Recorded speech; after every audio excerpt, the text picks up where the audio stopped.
Hi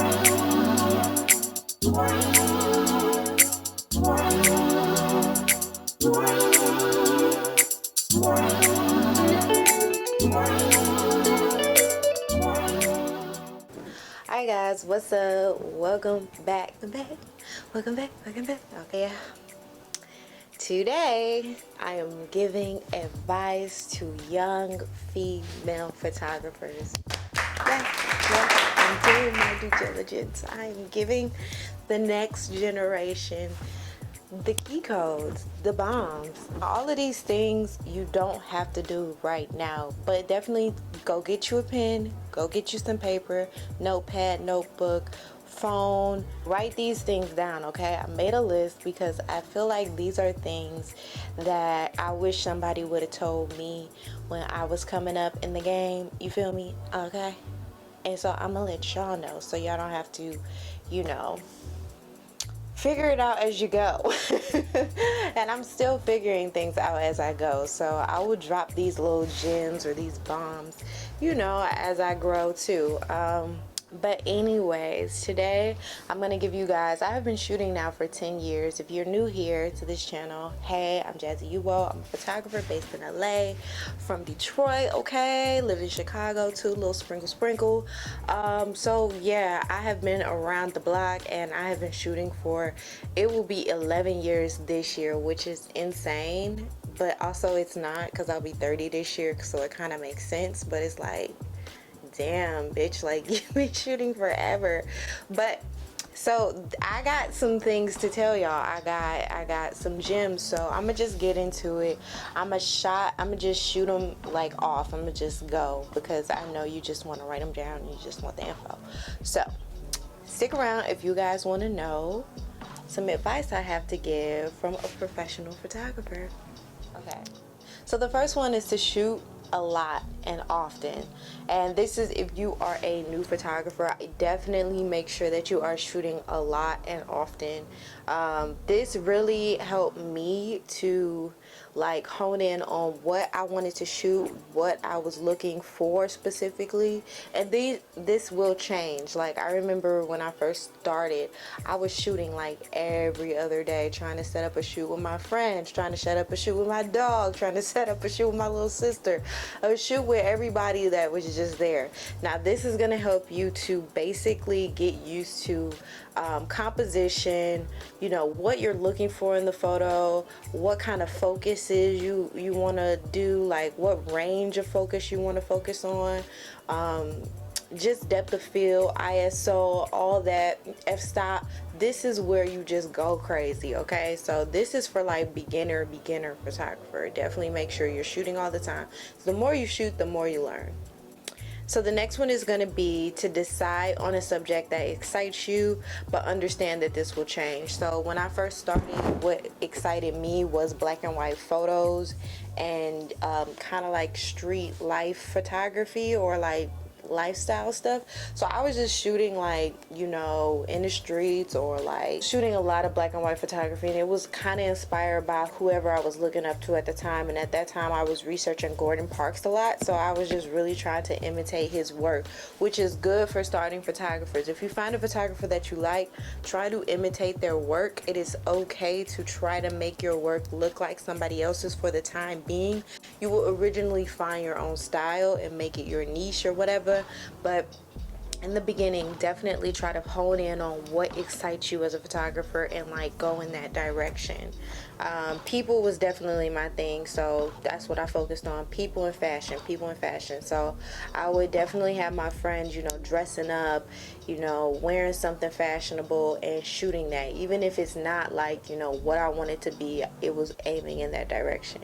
So the next one would be to play with lighting, all forms in your early stages, and that's going to be natural light, strobe lights, constant. If you don't know what these are, definitely go look them up. But strobe light is going to be the one that flickers like a flash and you attach it to your camera head. A constant light is consistently on while you're shooting, so this is not anything that you're going to be able to adjust in your camera settings.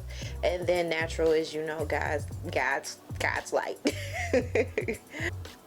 The next one is going to be to try different forms of photography, so film, digital, and anything else that you might come across, Polaroids. Like, try these different avenues of photography, just because I found out later that, you know, you can definitely get paid knowing how to do these things. You can get booked for specifically film gigs. You can get booked for, you know, specifically maybe they want Polaroid at an event, even though we're not doing events now. But if we were doing events, maybe somebody just wanted Polaroid, or they, you know, the camera with the two lenses and it's like it makes it shift. Some people get booked just for having that camera. So definitely try different types of cameras, film cameras, not just digital, and see what you like and what you would enjoy, you know, using to get paid. The next one is to always have a place to view your work outside of social media. So if you do not have a site right now, go make you a site. Wix.com, Squarespace, you know, WordPress, all of these things are available to us these days. So it's just no excuse. For a long time, when I first started, I had Tumblr as a space that was for my photos more so, and it wasn't just Instagram. But even after that, I started to like get, I think it was what was it called, Viewpoint or something like that. It was like this old website, but it wasn't Squarespace, but that was like my first website, and it was like .co, JasmineDurrellPhotographer.co. But definitely have a place, even if you only have like 20 photos, have you a website where somebody can go to view your work. It doesn't make sense now if you don't have clients coming through, but it will give you the practice of knowing how to set up your website, what different slots you want. Now I have a website and I literally know exactly how I want it to look all the time. Like, I have the different, you know, key points of what I shoot, what it looks like. I have even pages that are locked for only people that are booking for specific things. So definitely make sure that you have a site where people can go and view your work. And as you grow, it will grow, I'm telling you, because my analytics, I'll show you guys here, my analytics daily are kind of crazy, and it's like, it took a long time to get to this point, but you know, it'll eventually get there. The next one is going to be to start a YouTube and document your shoots. This is something I wish I would have done when I was a younger photographer, is to just start a YouTube and just shoot, you know, me doing the process, because I just feel like I would have done so well at it instead of just starting it now. I feel like I've done so many things throughout my career. I wish I would have documented that, even like the struggles. If you feel weird one day and you're a photographer and you get online and you want to vent about that as a young photographer, I think that's really cool to connect and like grow an audience around like your work, and not just the audience but just a community, people that will support your work and watch you grow. It's a lot of people that know my work from the very start from Instagram. So definitely find a social platform that you kind of want to share your story on. I say YouTube because eventually you get paid from it. The next one is going to be to print your photos, even if it's just for you. I have my photos printed in a portfolio, even though I really don't take this portfolio anywhere anymore. For reviews nowadays, people are reviewing people's websites because COVID-19. But I really think it's good to have a tangible, you know, reflection of your work, because when I'm feeling like I need like a boost, or like, you know, some type of like, I know as artists sometimes you feel inadequate, like you're not doing enough. Go back to those prints to kind of brighten you up and make you, remind you that you are capable of whatever you're trying to reach in your goal, in your career, or whatever. Those prints really come in handy for just reflection purposes and letting you know that you got what it takes to get to the next step. The next one is going to be to decide on a passive income and an active income. So this is not going to necessarily be for anybody that's just starting, but you might want to keep this in mind. But a passive income is something that you don't have to make, you know, you don't have to get up and do it to make it. And then active is just something you have to go actively do to make the money, which would be photo shoots, which would be, you know, retouching. So you want to think of a passive income, which could be prints for you.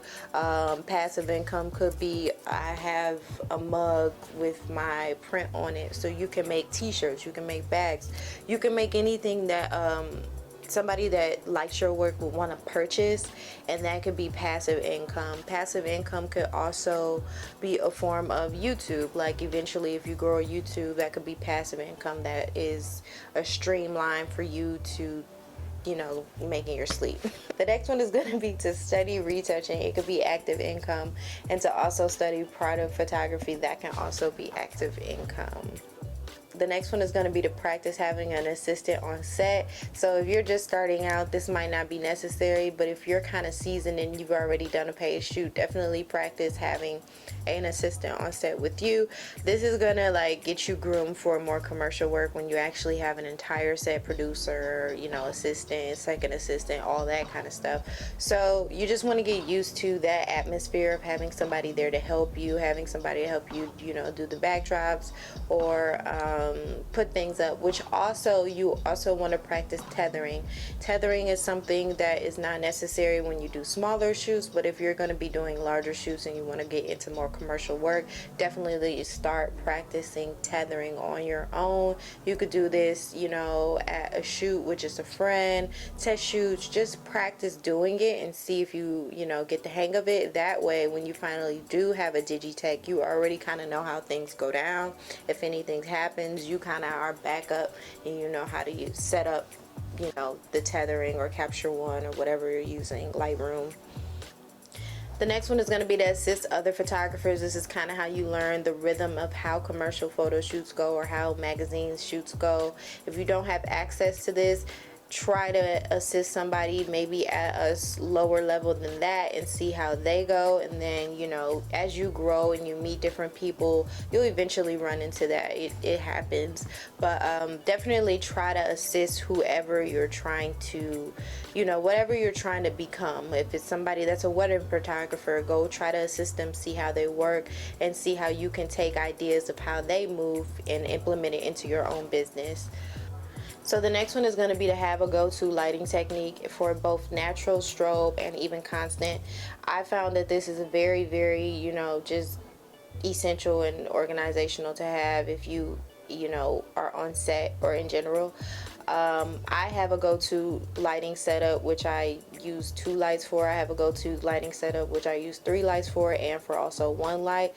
I have one that is going to be simple, and I also have one that is going to be dramatic. So if you have a setup for each of these categories, you'll never run out of things to do on set. So if anybody ever asks you to adjust something, you already have an idea in mind because you studied all of these things prior to shooting. So the next one is going to be to always update your rate sheet at least once a year at the least, and then at the most I would say twice, because it's like every 6 months, you know. It's like in 6 months you can grow so much, you know. You don't want to do it like 3 times, you know. But yeah, I just say update your rate sheet is at least once a year, because you're going to grow, you're going to have more clientele, you're going to have more experience. So definitely bump that rate up, sis. Get the bag, bump the rate up. It's January now, so if you haven't done it, definitely be cut. So yes, definitely make sure you have your contract together, because this is going to be something that you give out to your clients, and it can just state like your deposit and all that stuff. So make sure you got that just in case, you know. The next one is going to be to, when the time comes, make sure that you trademark your logo. I guess you could see it, it's like in this corner right here, but my J, I definitely trademarked that like early on, which I'm glad I did.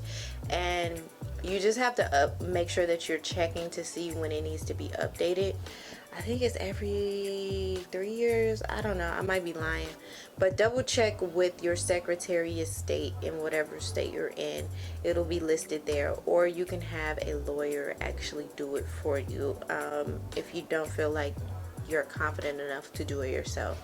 And then the last one is going to be to brand yourself. Make sure that you are branding yourself as a business when you are showing up in the world and executing your work in general. Anytime I have been like doing something creatively, even if it's just like you know, a self-portrait or something like that, I brand it in a way that it is beneficial to my business in a sense. So definitely always have in mind, you know, professionalism, whether you're on social media or whatever, just a little bit, because I feel like that's what's really given me the advantage for people to book me. Even when I was young, it was way harder when I was younger. It was something about being like 20 something that people just didn't trust me as a photographer. But now that I'm like 30 years old, people are kind of just like, you know, girl, we get it. So understand that too, that as you get older, you know, people decide to trust you more because they, you know, you're more mature with age. So understand that as you grow in the photography field, just because it is a type of business that I guess people take it super, not that they don't take any other career super seriously, but this career specifically, I found that the older you get, the better it gets. So if you are young and you're kind of just trying to figure it out and you're like, well, why is nobody hiring me? It might just be because you're young sometimes, but be okay with that. In those days, just hone in on your skills, make sure that you're growing and becoming the best, you know, artist that you can be, you know. And I even know young people that are really doing amazing things. They're like 20 years old photographers doing like covers. So yeah, anything happened. But anyways, that's what I got for young female photographers. That's my advice. Definitely keep mastering your gaze. That's another piece of advice, okay? And I will be back with more videos soon, so stick around, y'all. Peace.